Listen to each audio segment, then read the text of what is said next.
Welcome to selfdiscoverymedia.com, where we discover the communities that are making a difference in the lives of others. Our self-discovery is something we are all making on our life's journey. Here you will find the people that will be your guidance, that will be your inspiration, that will be there for you in support on your journey of life. Do enjoy. Our next show is... Good morning, good afternoon, and good evening, everybody. Welcome back to another edition of Their Story Matters right here on selfdiscoverymedia.com. I'm your host, Sarah Troy, and my guest today is Sarah Finkelstein. We had her husband on, Paul, just a little while ago, and he was a gas, a lot of fun, talking about Toastmasters and just kind of generally getting ourselves out there and the journey, in self-discovery and the work that he's doing here today. But his wonderful partner, Sarah, you go by Sarah, right? Sarah, yes. Right. She has her own path here, and she's all about the long-term care. A lot of people, join a Medicare or a medical plan that really only takes care of the now. And of course, it's subject to change all the time, depending on who's in power. But are you prepared for your long-term care? Because somewhere along the line, you're going to get older. That's the gift of life if you're lucky. And then what do you do when you change that magical 65 and you get bombarded with calls about Medicare, and now you've got to have a different platform, different program, and is it going to cost more? What about the funeral costs? And what happens if you fall and break a hip or have a heart attack or you need help at home? All of these questions that we do not ask ourselves when we're in our 30s. We do not ask ourselves when we are young and vibrant, or even in our 50s. We think, no, I've still got a long way to go. I don't need to worry about that. And we do, don't we? Because there are very few people that weather age healthily without issues. And even though I've known some very healthy people in their 60s, 70s, and 80s, you never know when something's going to hit you, and then you are dealing with a crisis that now affects the rest of your life. So, Sarah, welcome to the show. Thank you so much, Sarah. I really appreciate the opportunity to be here with you and to share some great information with the audience. Yes, sharing that information is very important. As I said, people don't think about long care. They think, we teach people to be in the present and to be in the now, but that's connecting to your feelings and what you do.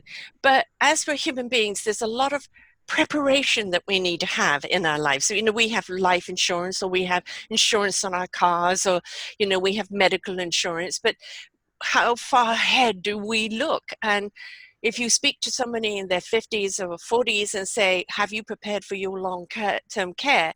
They'll probably laugh at you, right?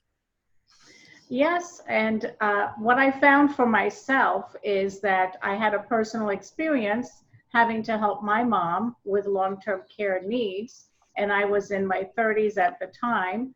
So I had to move her down from New York to Florida, and she ended up in assisted living for 6 years, followed by 2 years in a nursing home.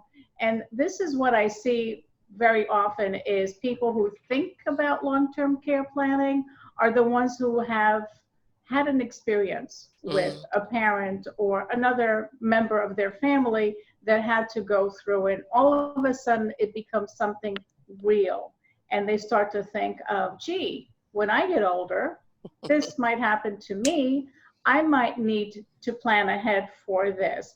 But many individuals do not think it's going to happen to them. They kind of are in denial about it. However, the statistics are extremely high that somebody will need long-term care.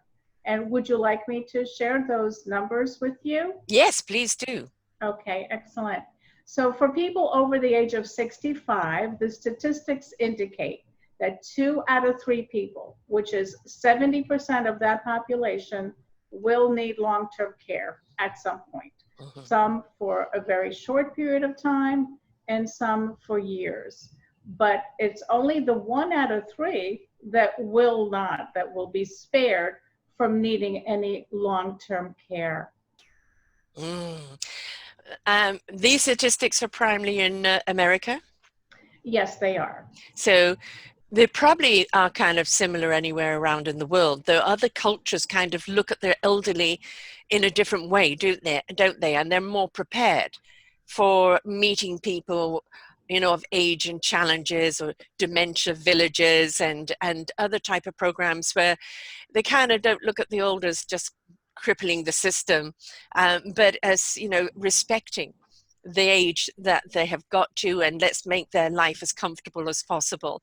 So would you say that in North America we might be a little bit behind the times in the way that we treat or even prepare for long care, um, I, care? I know that some of the other nationalities, for example, I've heard the Spanish population, the Latin population, they're very, very close knit family.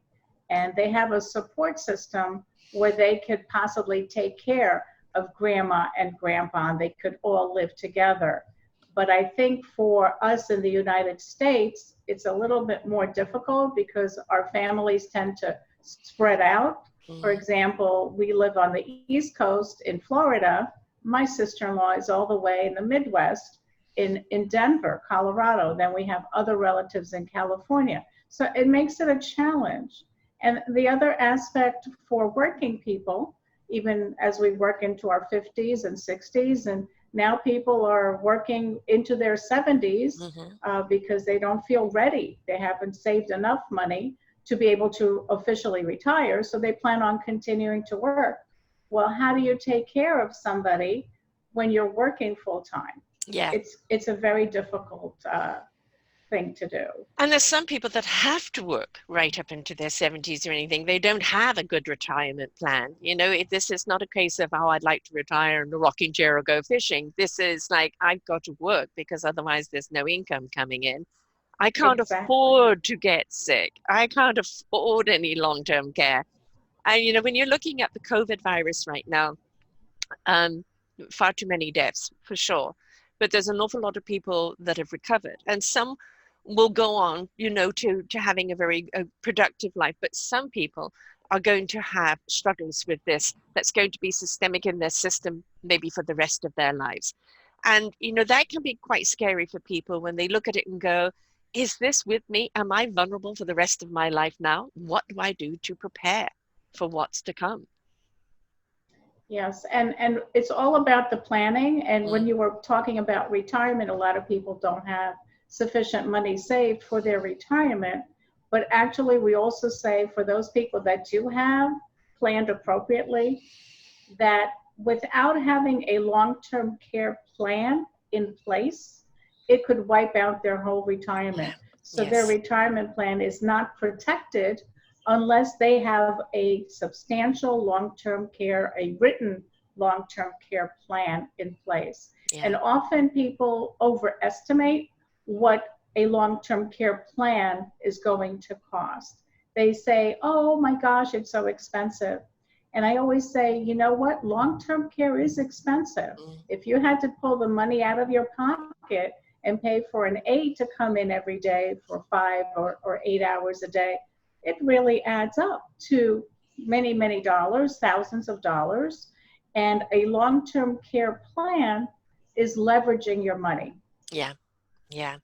My brother ended up looking after our mother who became bedbound for the last 5 years. And it's only at the end that they managed to get some caregivers in. It was like, well, he's there. We're not going to send anyone in. Well, you know, he's ending up showering her, you know, changing her and everything else, which a son shouldn't have to do for his mother. He actually ended up having a heart attack in looking after her. And that made him very vulnerable. And this is something else we don't really consider, do it? You know, oh yeah, well, the family will look after us. Well, he was working full time, plus he's looking after her, you know, getting up in the night to check she's breathing and that she's all right. Consequently, had the heart attack for it.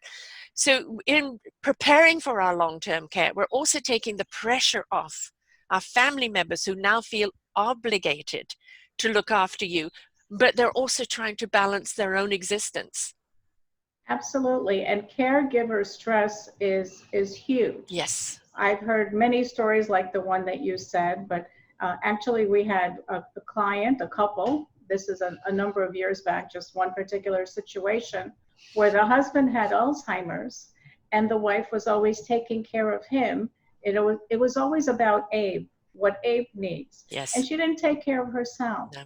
She didn't have the time to take care of herself. She always said, well, after I do this for Abe, or after we do this for Abe, then I'll go get myself checked out. And unfortunately, she passed away before he did. Yes. So caregiver stress is just astronomical. And there are about, in the US, there are about 30 million family caregivers of all ages, Yeah. helping relatives. And the stress is just, how do you balance your life? Right, but you're not equipped for it. I did a wonderful show with Dan Perkins on who takes care of the caregivers. And, a prime example is, whenever this COVID finally winds down and the nurses and the doctors and the frontliners can breathe, they're going to be beyond exhausted, probably even post-traumatic stress. They're going to need for us to step up and be their caregivers at this point, because we forget. Rather like having a baby, until you put that baby down for a nap, you go for a nap yourself, you're exhausted. Those babies are just like 24/7 go. Well, when you have something elderly, oh no, they'll just sleep all day and I'll just take them food. No, it doesn't work that way. There's a lot of care that has to go into caregiving, and people don't realize how much work is actually involved in that. Absolutely. I mean, oftentimes people will say, well, my daughter will take care of me. And where does your daughter live? Oh, she's in New Jersey. Mhm. And she's a nurse and she's raising children. Right. And how is she going to, be able to do this as much as she wants to? Because Yeah. we love our families, but is it feasible?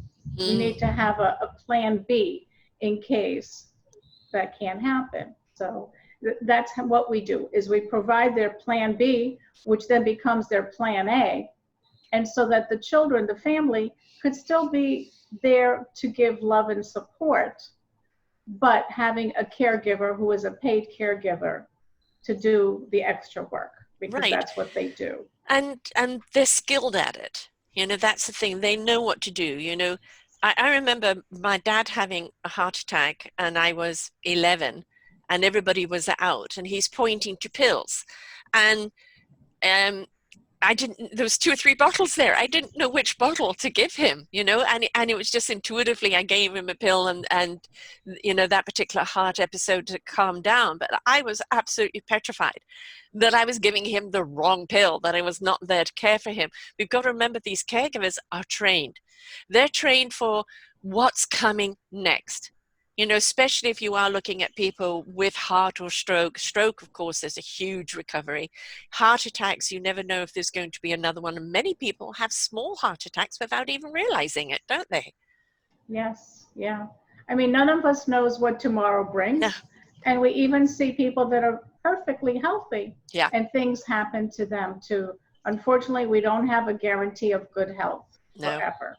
And those that are healthy well into their 80s are very, very fortunate. Yes, my landlady is 86 going on 87. She normally still works, she still drives, and she's got more energy than I have.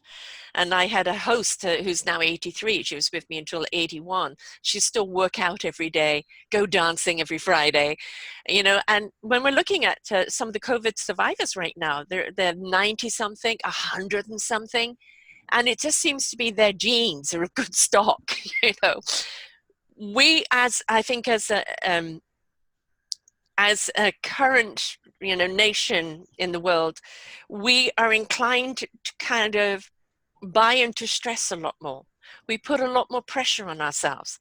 This importance of having this type of house, that type of car, this type of image, and we go and work ourselves to death for it. And we get stressed out over everything. And that, we know that stress is a number one killer and a number one of dis-ease. And it will trigger all sorts of things. And we've got to remember that if we take care of ourselves when we're younger, we're less inclined to have something when we're older. But that doesn't mean you don't take caution like you would with any other insurance. But this stitch in time, isn't it? And A lot of elderly people may have different stresses. Am I going to be able to live off my retirement? Am I going to be a strain on the family? What's going to happen if I fall, or about my groceries or anything like that? And all of that stress just adds up. And if you haven't got somebody there stepping in and helping you, that can be the killer in itself. Yes, absolutely. And Americans, I want to share this with you. Americans' number one fear is running out of money in retirement, because people are living longer. And if we live longer, we need that money to last for more years in our retirement. And in the inflation of those years. Oh, yes, absolutely. We don't think about inflation on a day-to-day basis, but over time, we see what a loaf of bread costs. Yes. And we need to modify what our income is in the future so that we can maintain our lifestyle in our retirement years. We don't want people having to choose between medicine and heat. Absolutely or rent and food. This is the thing, is inflation is just ridiculous. And, in America, your medical costs are just through the roof. Unnecessarily so. That's another battle, and that's another story. And there again, there is that stress. How do I balance my well-being? I haven't got enough money for this. I can't afford a caregiver, but I've just had a hip done, and I can't do this and I can't do that. And so I think an awful lot of people don't recover as fast as they should, or can't maintain their health for as long as they should, because of that anxiety. How do I keep up? Absolutely. And it's all about planning, because we need to plan for the future so that we don't find ourselves in a crisis. I always say to individuals, wouldn't you be better off if you had a plan in place that was affordable, that was there for you in the future, so that you didn't have to wipe out your nest egg, and you could have peace of mind and sleep at night, not have to worry about these things. Right. But in the financial field, we're always about planning for the what ifs, the things that might happen that hopefully will not happen, but if they do, we're in a good place to deal with it. Right. I mean, why do we get insurance? And why, do insurances pay out so much on certain people? Because there are a lot of people paying that will never ever claim it, but it was an insurance that if they needed it, you never know that one time. My house almost burnt down. It was a $380,000 claim. Had we not had that insurance, we wouldn't even have had a house to sell to recover that cost. So the insurance is there for a reason. It's also the biggest gift I think it gives is peace of mind. Absolutely, I agree with you. And it's all about the risk and protecting that risk, because the risk can be huge. Yeah. So we want to plan ahead and have people be in a good place. Right. Because it's so much better to have a plan in place. And so many people, just like I said, don't think it's ever going to happen to them. And then when it does, they're in a crisis. Yes. Yes, I have a colleague here in Canada who was an athlete all his life, and he's in his 70s, and he was as fit as a fiddle, still doing marathons and everything else. And he had a bad flu vaccine, and he ended up literally being paralyzed, 18 months to come back. Still has physical challenges, that because he was so strong beforehand, he managed to recover where a lot of people didn't recover for it. And unfortunately here in Canada, which you have in America, but we don't in Canada, is, what's the word I'm looking for? I completely lost the word, but, support for the people that have had bad vaccines.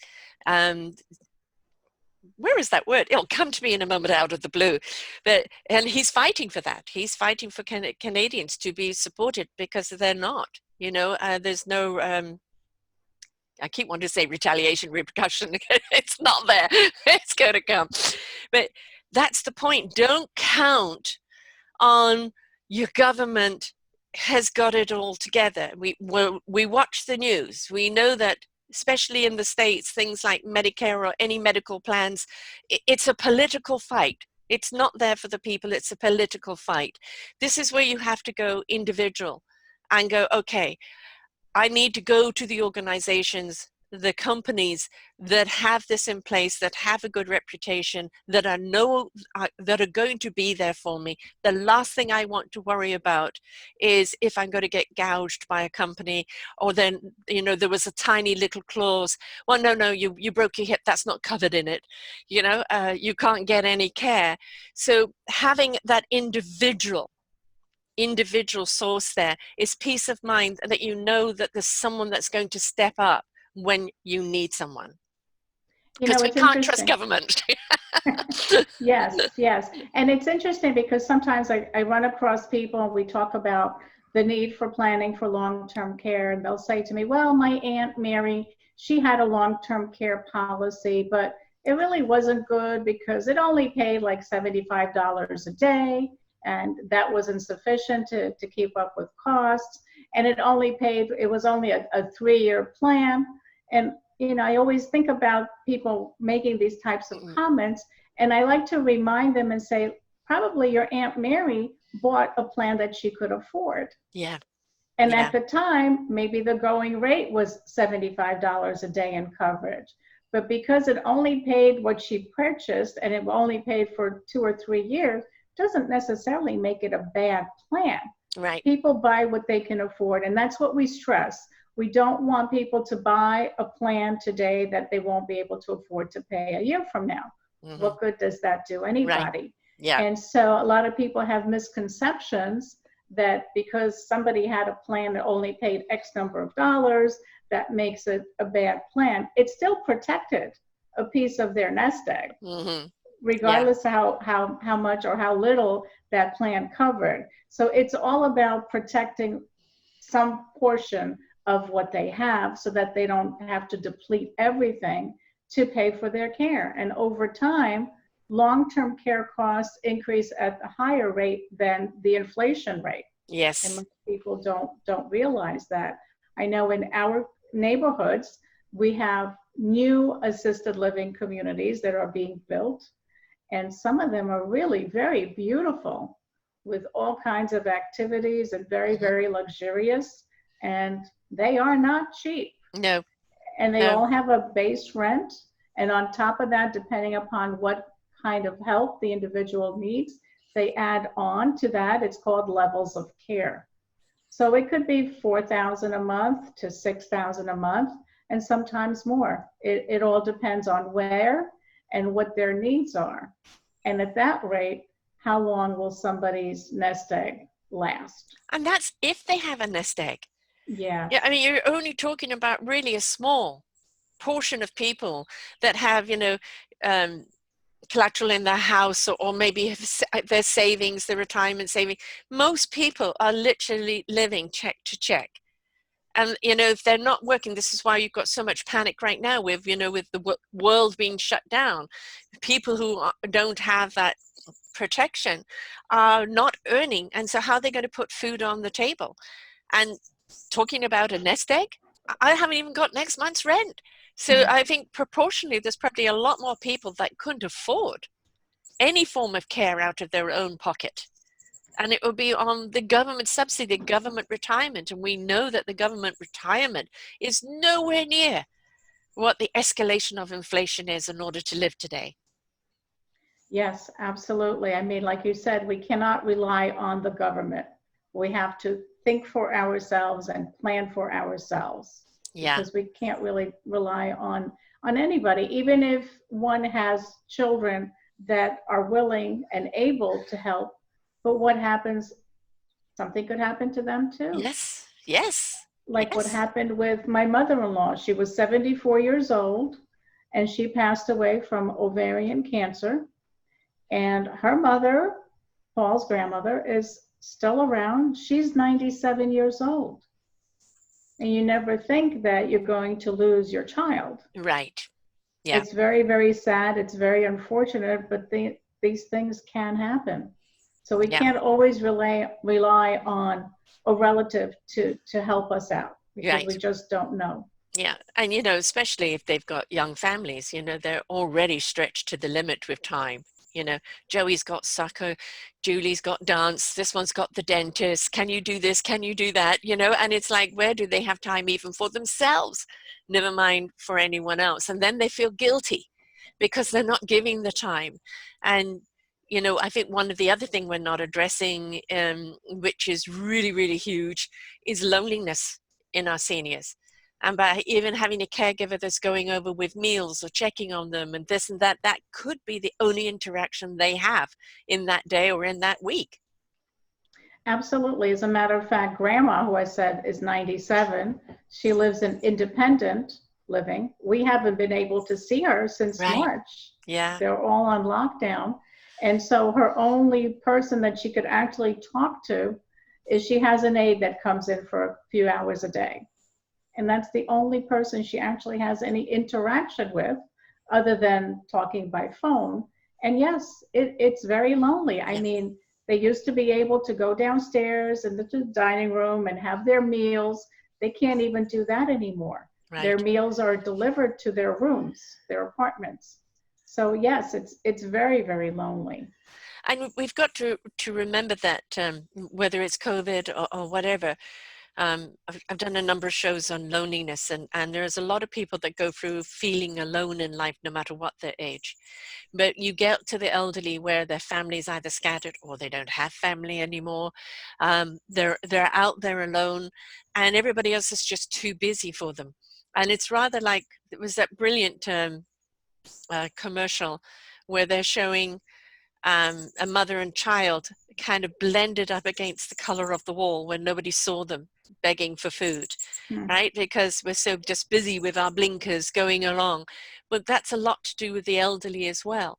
You may be hearing the same stories they told you last time, right? You know, but that cup of tea or that spending that time with somebody, listening to those stories, you know, asking them about themselves, telling them what's going on in the world, that is a life source.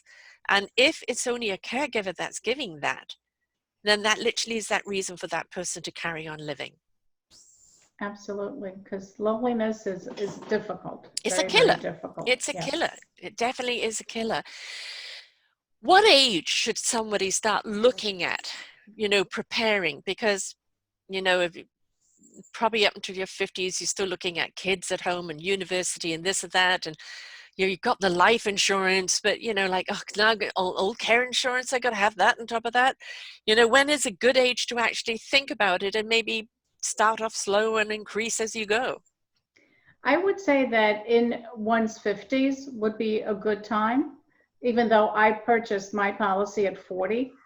But I think in the 50s, between 50 and 60 is probably a very good time because you're still healthy enough to qualify to be approved for a policy.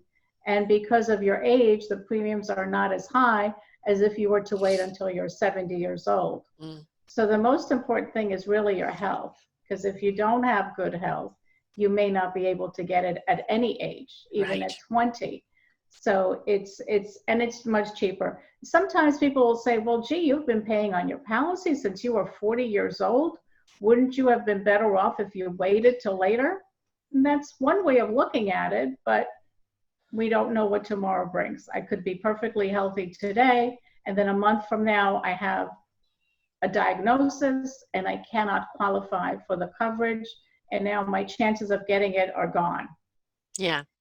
So you're saying that if anybody has any pre-existing condition, that they won't be covered? It depends on what they have. There's certain conditions that require a certain waiting period, like an insurance company will not consider them with this particular X condition for 3 years or 5 years, and they cannot get the policy until after that time period. So the sooner the better, the sooner the more healthy you are, and the sooner also the younger you are so that you can get a lower premium. And with the lower premium, you could add more benefits to your policy and still have it be more affordable rather than less affordable. Right. Well, you know, that would definitely count me out. And there are a lot of people, that have pre-existing, like diabetes or something like that. And they know that as they get older, the challenges are going to get more. But you're saying that they would either have to pay a high premium or not be covered at all? Yeah, I mean, there are some conditions that would automatically result in a decline. And then somebody with diabetes might still be able to get a policy. It depends on what the other underlying factors are. Are they on insulin, or are you just taking tablets? It depends on the situation. And typically what we do is, when we have clients that are interested in protecting themselves for the devastating costs of long-term care, we have a questionnaire that we send to them, and they fill it out. It's medical information. And then we can figure out which is the best carrier, or if there's no carrier at all that is willing to underwrite them. Right. Is this particularly in America that there are these kind of policies that if anybody has any particular existing illnesses, they're basically on their own? Is that kind of a common thing? I can only speak for the United States. Mm-hmm. And it really depends on the particular situation, what they have going on with them medically. So if you have a history of diabetes or cancer or heart disease in the family, but you're not affected, go and get that insurance before any diagnosis comes up, because you don't know. You may miss the bullet, or it may hit you somewhere along the line, but at least you're prepared for it. Absolutely. And that's what it's really about, is being prepared. Mm. Yeah. And it's a lot to think about for people, isn't it? Because as I said, for some people it's check to check, or, they're saving for the down payment on a house. So many people have second or third careers and second or third spouses, relationships in life. And it's, they've prepared for a certain thing, the kids, the picket fence, the 2.2 cat and dog.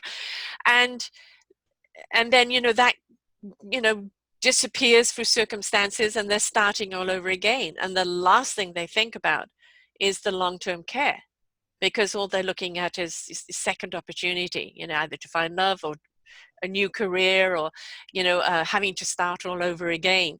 So it's not something that even comes into their mind. How do you actually reach people for it to get into their mind to start thinking about it? It's really a challenge, but I recommend that they have conversations with their family, with their children, with their siblings, so that they can, because really long-term care is a family affair. Because when, say, a parent needs help, the first phone calls they're going to make is to their son or daughter, son-in-law, daughter-in-law, and it becomes a family affair. So it's really important for the family to get together. Sometimes children will chip in for a policy for mom or dad. Yeah. Because they realize that they're better off having a plan in place, because either way, they're going to have to make adjustments to their lifestyle. Yeah. Yeah. So it is a family affair. And we strongly urge individuals to have these conversations. They're really important. We don't look at things for tomorrow. We only look at things for today. Well, I'm all right now. I don't need to do anything. Well, that's the whole point of insurance, is you're preparing, for what may come. And as you said, 70% is a high number of people that are going to need help. But even if you are healthy, that you may get to a point that you just need some sort of caregiver to come over and help with the house, or help with something else, because you're not quite there anymore, and you're not particularly sick. It's just the simple old age.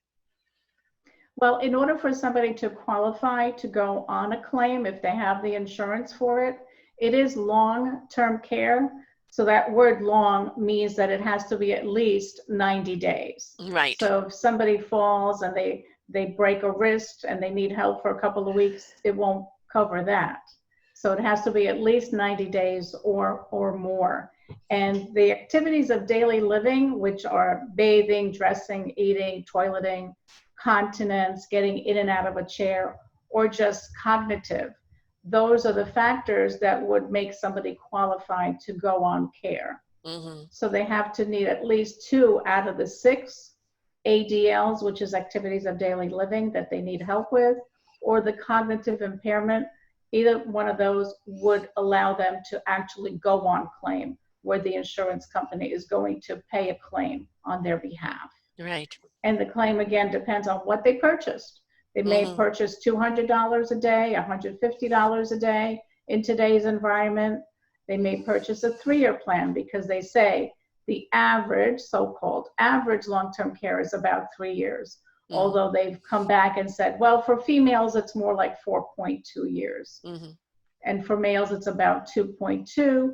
So the average between those two is 3 years. But we know what happens with averages. Some people are less than the average, and some people are more than the average, just like what happened with my mom. Yeah. She was way above the average. And when Paul's grandfather needed long-term care, and he was healthy his whole life, he was athletic, he used to swim, he used to run. And then when he hit his 80s, he started to slow down, he started to not, have some issues. And so when he needed long-term care, he and grandma had moved into an assisted living community, which was lovely. They had a nice little 2-bedroom apartment, and this place had activities galore.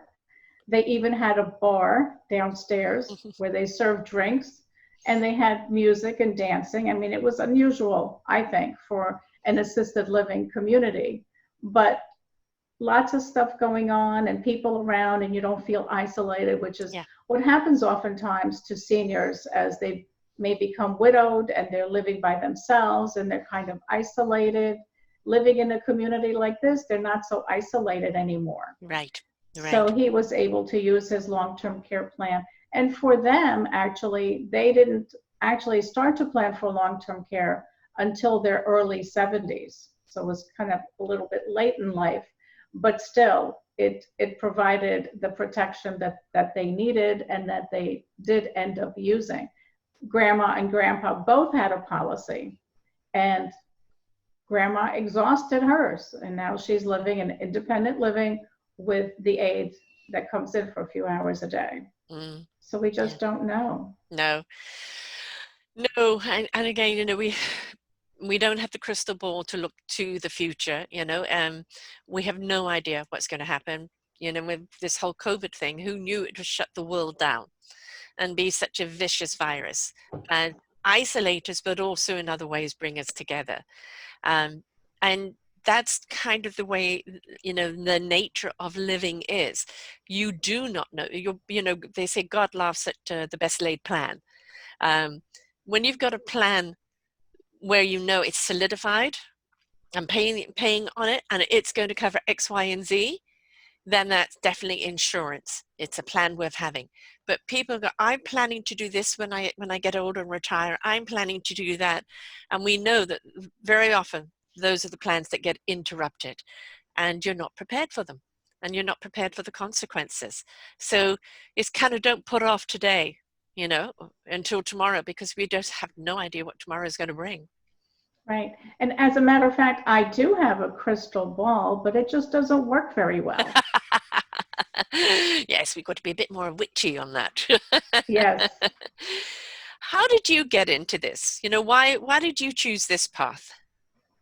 Well, one thing was my mother having to move her down here. I became aware of what long-term care is and how important it is to plan for it. And my parents never even finished high school. They were from Eastern Europe, and they both had to work at very young ages. And we never talked about college as I was growing up as an only child. And so my plan was, after high school, I went to work full-time for a year, and then I decided I need to go to college. So I did that on my own. And I realized that a lot of women, even today, a lot of women are not very involved in their finances. They tend to have somebody else in their life, whether it's a spouse or a significant other or parent or somebody else, who handles all of their finances. And so a couple of years ago, I wrote a book because I wanted for women to become aware of what they need to know about the financial challenges so that they won't be hurt by it. Right. Yes. And so many women are just, like I said, they end up alone. Yeah. Women statistically more than men, right? Absolutely, absolutely. So when you walk in, or when I've walked into different assisted living communities, it's 90% female, if not more than 90% female. Mm-hmm. So we tend to outlive the men in our lives Yeah. and we end up alone. And because of the fact that we end up alone, we need to know about finances, know about money matters, know about what insurance is important to have. And that's why I wrote the book, because I do feel very strongly that we need to. Women typically work less years because we raise children, Yeah. so we have smaller social security checks. So women actually need to save more than men because of that fact. Yes. And if our spouse ends up taking their social security at a younger age, and God forbid the spouse passes away, now the surviving spouse is left with a smaller check rather than a larger check, and Yeah. one income in the household is lost. So Yes. all these factors that affect women, and we need to empower women to know what they need to know so that they're in a good financial place. I love the title of it, Wisdom for Women, and you've got the dollar sign as the S, so Yes, which is really yes, clever. And it's empowering women with supreme solutions to conquer future financial challenges. And as you said, I mean, I was brought up where everybody else took care of the purse strings. And, when I divorced and, I'm out there on my own, well, actually, I went and invested in something which I shouldn't have, another journey altogether. But, did not prepare at all for my senior years. And and no resources, out there now to do so. This is the thing, is we place trust, dad will look after me, my husband will look after me, and you don't know, are they getting all the right facts? Have they got the best policy in a case of a divorce? Do they cut you off and you didn't know and you thought you were still covered? There's so many things there. So we're taking ownership of our own finances and knowing how to do it, our own long-term care, our own today care is something that we as women need to step up and do, because the only person really looking after you is you. And only person that can really prepare for your future is you. And so you need to be engaged with the choices that are made for you, because you're the one making them. absolutely. You are so right on. So it was your mum that ignited this, and this has been your path to help people so they don't end up in dire straits, and again, what does the person do who's living on check to check? Where do they end up? They've just got no future, no care, no money, a measly little retirement, and what happens to them? And it's so sad to see that, because they kind of just drift off into the sunset because they can't maintain their own health and their own living. So we don't want to see that, because we really need to revere our elders. They have paved the way for us. All these innovations like phones and computers that we take so for granted today came from them. And we need to look at our elders in a totally different way. And if we can set up a policy that's going to protect them later, that also protects you, it means that friends and family can go in and be family and not the caregiver. I have a colleague who's a brilliant children's writer, and she has to write it just at a certain time in the afternoon because she's the caregiver of her parents. And that's her job, caregiver of her parents. And she's got this fabulous book coming out, but she can only give it so much time a day because her time is taken up looking after her family, right? And as a parent, I don't want my children to have to give up their life and their dreams and everything else to look after me. So this policy isn't just for you. It most certainly is so that you don't become that burden on your family. Yes, absolutely. And actually, the number two fear that people have is what you just said, becoming a burden to their children. Yeah. Because it's, as we talked, it's very difficult, it's very challenging, it's very hard to balance and to juggle everything that one needs to do to take care of their own responsibilities, take care of a parent. And we try to do our best, but how long can we keep that up before we get sick? Exactly. Yeah. And your life is to be as fruitful as you can be. Let your cup runneth over so that everybody else benefits from it. And if you're stretching yourself so thin, you know, out of duty and responsibility, which, you know, duty and responsibility needs to be in our vocabulary to a point, but not to a point where it now is consuming your life. Because you know, as a parent, we don't want to see your dreams being put on hold, or you not taking care of your future because you're too busy taking care of us, right? So it's that peace of mind for being a parent, and look at your kids and know that they're coming over because they want to be with you, not because they have to come and look after you. You've got that covered. Absolutely. And there's different ways to plan for long-term care. What I've been talking about is traditional long-term care insurance, but there are other vehicles that could be used to provide that long-term care need in the future. It's just one option that's available. So what are the other options?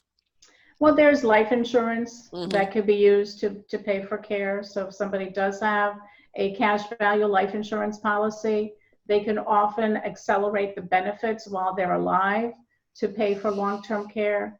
There are other vehicles which require more money to pay for, but it could be an annuity that somebody plunks in. Maybe they have a huge sum of money sitting in IRA funds, qualified money funds. They can position a portion over to the specific annuity, and all of a sudden now they've cut down on their tax bill, and now they have a long-term care policy. And if they never need it, and hopefully they won't, it'll go to their beneficiaries. Right. My plan is to not use my policy, I hope. Yes. That's my plan. But I know statistically that it's more likely that I will need it down the road. Yeah. And so it's there for me if I should need it. And I hope to never, ever need to use it actually. Right. Well, again, that's what insurance is about. You know, when we had insurance on our house, did we ever know that we were going to use it? But, you know, thank God we had it at that time of the fire. It's the same with your car. You know, it could be a major crash and you really are hurt in it, or it could be just a ding. We know how expensive it is to fix. That's the reason why you have insurance. Medical insurance, because you don't know when you're going to get sick or go skiing and break your leg, or, you know, fall off a rock like me and break 3 bones. Oh, gosh. So the whole thing is we just simply don't know. And that's what insurance policies are all about, aren't they? In protecting the unknown, so that at least you can go, okay, well, thank goodness I've got that in place. I've got that covered. And now you can go about living your life where, you know, that's one worry ticked off. So as you said, you know, if there's an elderly person out there that hasn't thought about this yet, or you know that mum and dad are, you know, we're wandering off into retirement now, or, you know, looking at that future where they can go traveling when we can ever get back out traveling again, that they can go and do that with peace of mind, because you know that long-term care, you know, go and live life now, mum and dad, and whatever happens later, we've got you covered, and the insurance has got you covered. Yeah, it's definitely peace of mind. Yeah. Yeah. And it's better to have it and not ever need it than to need it and not have a plan in place. Right. And you know, I'm a person without that plan. You know, I'm a person that is literally month to month, and I'm a person with a physical ailment. So I have no idea what my future is going to be, or as I get older, if I'm going to need help or care. I don't know what that's going to look like, and I don't want to be a burden on my kids. So I wish I knew about this earlier. You know, I wish that I had the foresight to think about long-term care later, but we don't think about it in our daily living because we're too busy living the daily life and the stresses and the expectations of that day. So this is a good time to take a pause, and as a family, okay, you know, we want you to take out this policy. We're all going to chip in so many dollars a month. You know, it's nothing for us, but it's that security and long term that we know is going to be there for you in the future. Absolutely. And you're right. People are busy running their lives, they're busy working, whatever it is that they're doing. They don't think about what might happen. They don't think about, I might need long-term care 5 years from now, or maybe mom or dad is going to need it and how am I going to help? How is that going to impact me? So we don't think about these things that could happen to us. Like you said, we're just too busy living our lives. Right. Or you have, God forbid that your kid goes before you, and then who looks after you? Or, you're getting to a point where you're now looking after your kid because of something they've gone through, and that puts more strain on you and, kind of wears and tears you down, and then you get something because of it, because that's something we see all the time. The caregivers get, burnt out because they're just doing too much, and they're elderly, and it's playing havoc on them. So it's just that general peace of mind. I recommend people really look into it, because I have no idea what my future will be, and we don't want that for our families. We want to know, does this cover funeral costs, or is it just long-term care? Just long-term care. So that's a different insurance for funeral costs. And Yes. looking at how much cost funerals are today, this is something that, bear in mind, you don't want the $30,000 funeral costs be handed down to your family. So, there's another thing that you can do, that you can prepare for. So while we're encouraging people to live, we're also preparing them to if in case they've become ill, or even, at the eventual end, because we all do die at some point, right? You just That's want a true. good quality of life. Absolutely. And when I entered the financial industry, I got my training with Prudential Insurance and Financial Services. And one slogan that they always said was, people don't plan to fail. They just fail to plan. Right. And it's so true. Yes. It's so true. Yeah, I'm one of them. I'm one of them, folks. You don't want to be like me, I promise you. Yeah. But also, it's better later than never. Yes. Sometimes people get to things, or they learn about things later in life, and it's never too late to have a plan in place, and it's never too early. There's always solutions out there, because long-term care is expensive. It's a hardship on the caregivers, but there are definitely solutions. Right. Yes. And one of the beautiful things about it, hold on a second. I mean, one of the things that's kind of the gift on it, isn't it, is basically peace of mind, knowing that something is there in case. And what are you losing? Because if you don't use it, it goes over to your family anyway. So it's just a gift that keeps on giving. So it's very important. Now, each country or probably even each state has, a different type of policy systems, and you're speaking to your company in the United States. So how about you tell us a little bit about your company and how people would go about contacting you to find out more about this for them in the United States? Yes. So the name of my company is called Signature Advisory Group.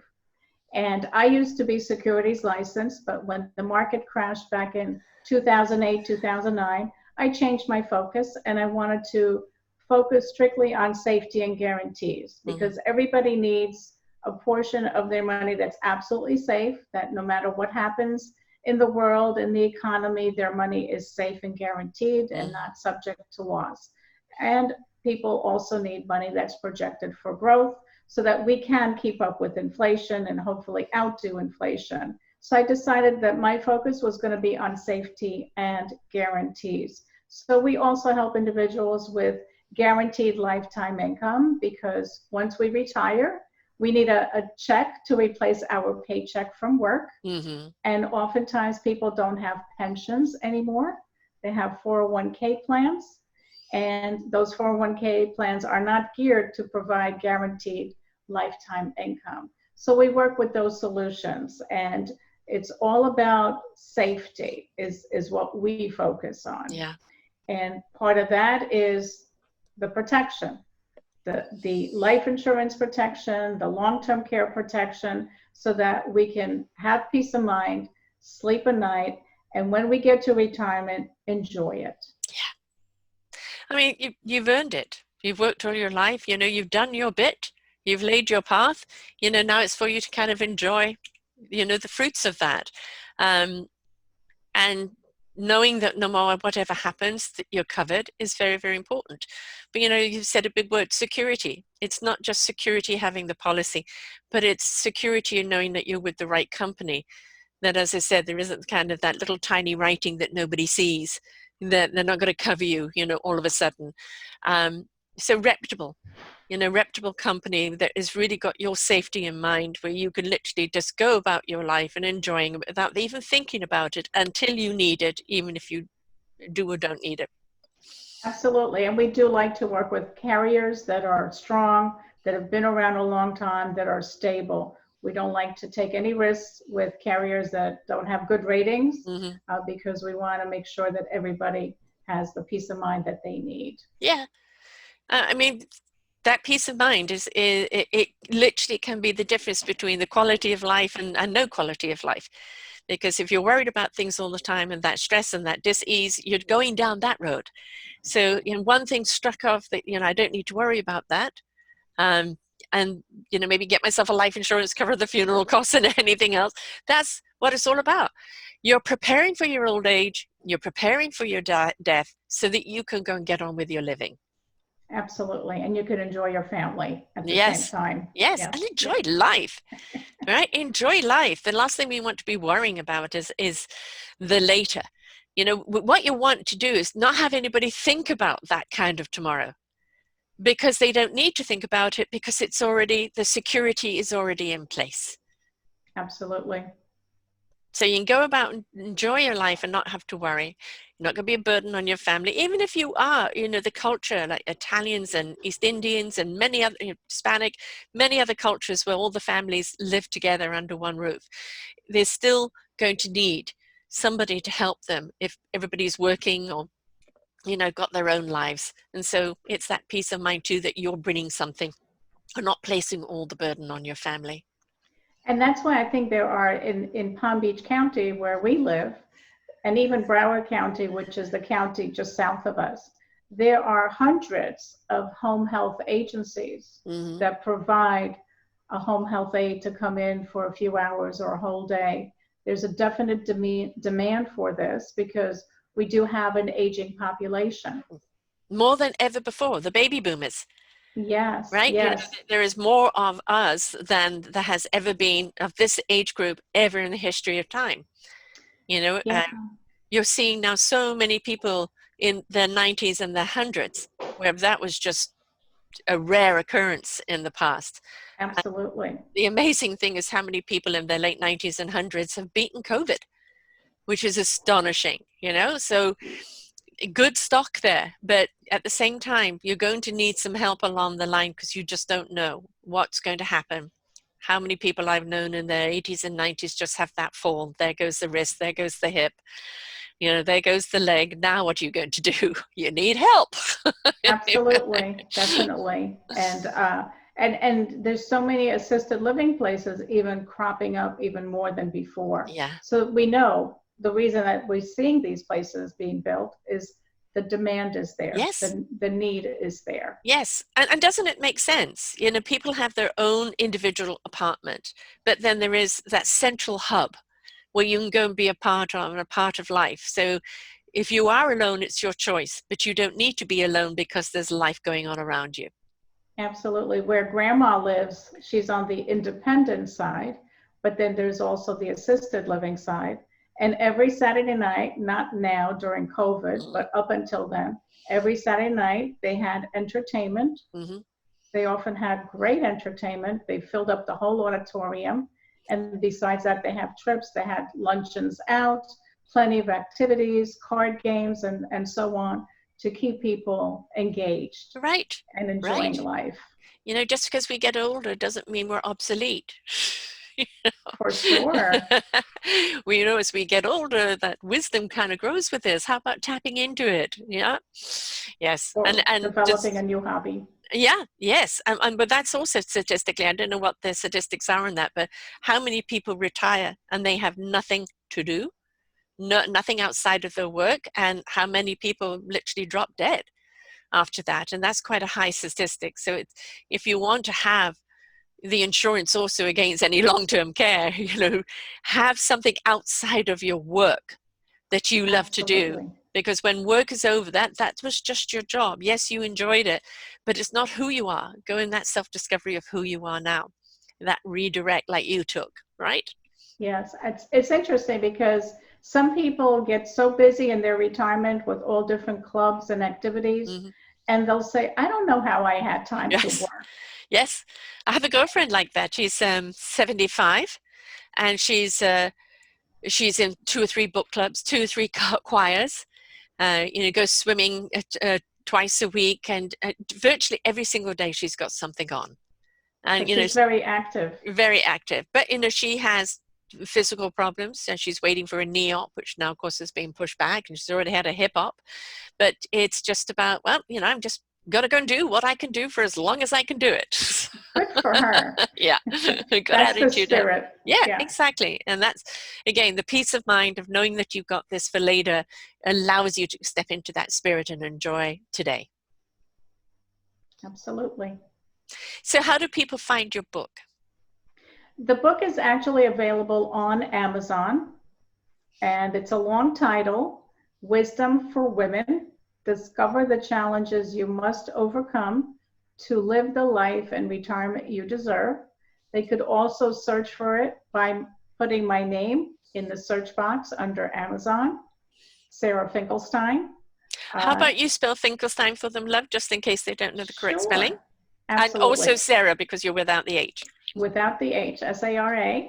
Finkelstein is spelled F as in Frank, I, N as in Nancy, K, E as in Edward, L as in Larry, S as in Sam, T as in Thomas, E, I, N as in Nancy. I know it's a mouthful, it's a long one, but I married into it. You did. And quite a character Paul is as well, but his podcasting and his Toastmastering. You do podcasts together with him? We're going to. Good. That's on the list. Right. And what kind of subjects will you cover? Money matters, insurance, financial, different things related to planning for the future. Yeah. And again, I think very much needed. It's like ironing, you put it off because you don't enjoy it, but then you're walking around all wrinkled. At some point, you've got to face it. Don't put it off. Go and do the research. Go and sign up. Now you can get out there and have fun and not have to worry about it. So it's, I know for a lot of people, I wouldn't even know the first thing to ask. Well, you don't really need to do that. That you just need to say, Sarah, I need help. And that's it. Absolutely. You're the one that's going to ask them the questions to see what they need and how you can serve them. So they don't need to come in knowing everything. They're coming in discovery of what you've got and how it fits them. Yes, absolutely. And people could feel free to reach out. We're happy to give you a second opinion on what you're doing in terms of your financial matters, your retirement plan. To get a quote for long-term care, there's no obligation, there's no cost to it. We gather the information, we go over, and you decide, you know what, I don't want it, I don't need it. That's perfectly fine. At least you know what it costs. Right, exactly. And can people start off with maybe a small one and then later as their finances add and increase it? That's not how it works with traditional long-term care insurance. They could down the road start another policy in addition to, but they cannot change the existing one. They can always get a policy with inflation protection, right, and they might be able to change the inflation factor on it. Right. So, I mean, these are all the things that you know that we don't know. Yes. So the best thing to do is reach out to you and have that conversation. And, especially I think, as I said, with the whole COVID thing, is we're not promised tomorrow. We have no idea what's going to hit us. Look at how many very healthy people this has hit. It's not just the elderly. And it's that stitch in time again. That peace of mind again, is like, okay, what's it going to cost me every month to know that I have this down the road should I need it? Because one just doesn't know what's down the road. Yes, and also the premiums that one pays for their long-term care insurance is tax deductible as like a medical expense. Right. Great. And this is not a medical plan. It is a long-term plan for care should you need it down the road. Exactly. Whether you need help at home, with somebody coming in to help you, or you end up moving into assisted living, or if you need to go into a nursing home. The policies are comprehensive, so they cover all of the areas where you might get your long-term care. Right. And folks, things don't go down. Inflation and everything gets more expensive. So having this as young as you possibly can and protect yourself does mean, and especially that inflation cause, I think that's brilliant. It does mean you're prepared for the future. You don't need to worry. Is it going to be enough? If you feel somewhere along the line you want, as you said, open up another policy that kind of takes you up onto a richer level, then great. You can afford it now. But don't wait. Don't wait. Well, I'll do that later when I've got earning more money. Just start off now, right? And I've seen articles written by different individuals that say, oh, you should wait until a magical age to apply for long-term care. I don't believe in that, because none of us know when we might end up getting a diagnosis that would preclude us from being able to qualify for getting a policy to protect our This isn't egg. long-term care as you get older. This is long-term care even if you're in your 40s and you've got the care and you become sick and you need the help. It covers you then. So it's got nothing to do, just you have to be old to get it. Absolutely. A lot of people think of it as elderly care, but it's not necessarily. As a matter of fact, about 40% of people that are receiving long-term care are under the age of 65. I mean, think about it. Somebody gets into a horrible car accident or a motorcycle accident or a stroke. They need help. Yeah, and cancer. Yeah, I mean, there's a lot of things out there that you never know are going to hit you, and suddenly they do, and now what? And exactly. We hear of people with cancer still working, through their chemotherapy, and they're still having to work because they can't afford to be sick. And this is when they really need the care. Just concentrate on getting better. We've got you. Absolutely. Yeah, that's what it's all about. It's care. That's the thing. It's care insurance. It's security. It's peace of mind, and that it's saying, I care about me to invest. I care about my family so they don't have to, deal with that later. Or I care, as you said, you did it at 40. Is there a particular age that you can start at? How low does it go? I think the 30s. Right. And again, we see a lot of 30-year-olds who think they're, great athletes and this and that, suddenly have heart attacks or other problems that they, didn't know. So the stitch in time again, folks. Stitch in time. Yes. So how do people get hold of you? So they can call me. My phone number, my direct cell number is 561-302-5760, or toll free at 844-453-1419. They could also go to our website, which is www.signatureadvisorygroup.com. And can they email you, or you prefer they go through the site to do that? They could go through the site to email me. The email address is sarah@signatureadvisorygroup.com. Right. Well, even if it's just stepping up and getting some advice, and what Absolutely. do I need? How much is it going to be? When should I prepare for this? I mean, right now, ask your questions. And, even that's peace of mind, that, oh, I know that, okay, then I need to make sure I start laying out that amount to cover that. And you can start your own planning. You might not jump into it straight away, but you're planning to do it because you have the right information. Exactly. It's planting a seed. Yeah. That they can get started down the road. Yes. And some people have money that they have allocated for long-term care. Maybe it's sitting in a bank CD. Well, we could take that money and leverage it and multiply the benefits that you can get for your long-term care. Yeah. Yeah.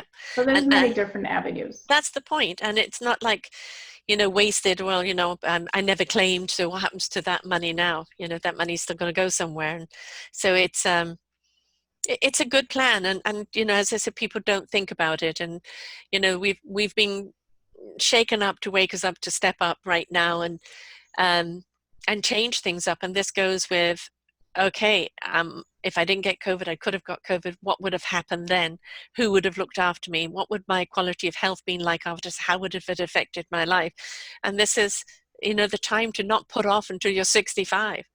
If you're even in your 30s right now, start looking at it, and then you just don't need to worry, because you just don't know when. You just don't know Exactly. when. And some people don't even have children. I run into so many people that never had Yeah. children. Yeah. So they don't even have that possibility of having some help. Right. Yeah. Oh, and we've also got to remember, kids today live a great deal in apartment lives, very simple and very small. Where are they going to put you? Right? So there's a lot of logistics here that we need to look at, and it's not like, oh, I don't want to just think about my old age. No, you're not thinking just about your old age. You're thinking about anything happening to you that is not going to be a burden on other people, because you've got the care you need. And medical insurance does not pay for long-term care. Right. Exactly. So check Sarah out.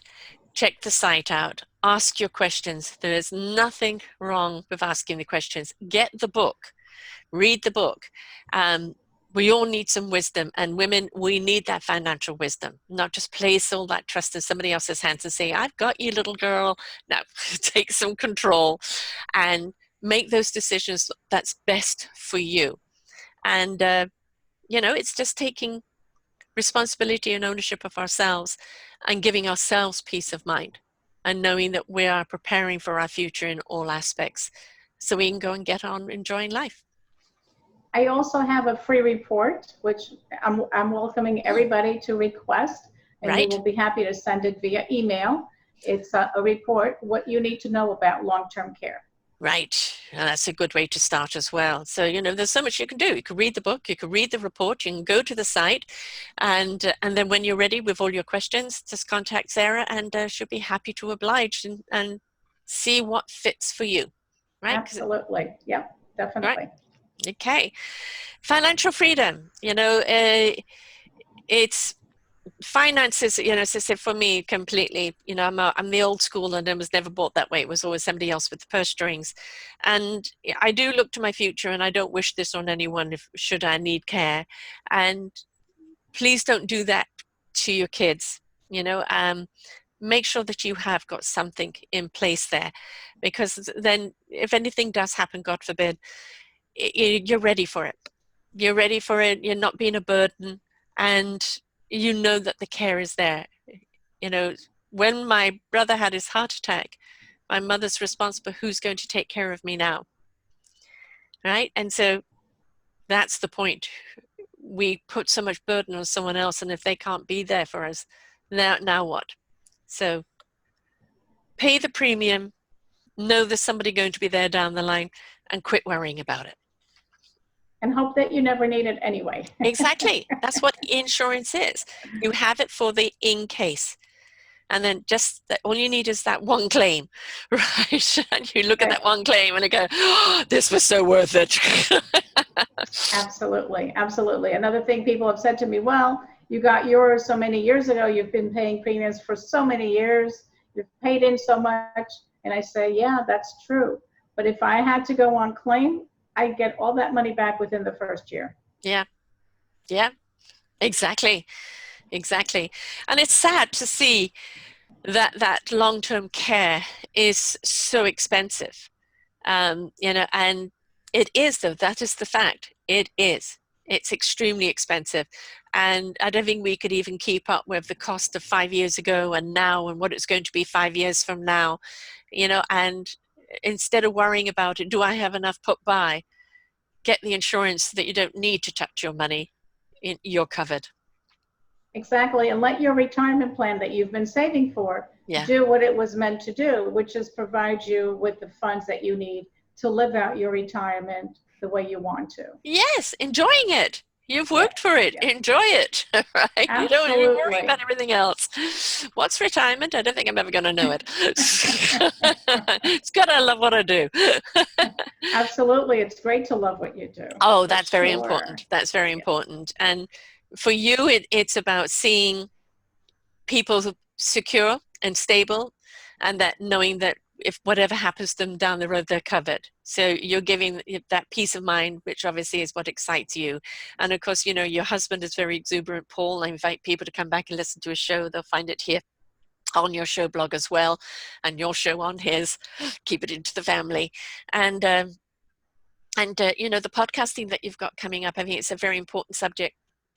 You know, people just don't want to know because it's confusing. And if you can take away the confusion and just show people how simple it is, then people will step up more to it. So it's neat. Absolutely.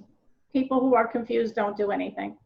No, exactly. No. But there's also, there's so many people that you go to and they're kind of talking highfalutin. They're talking in not layman terms, you know, financial jargon. I have no idea what you've just said.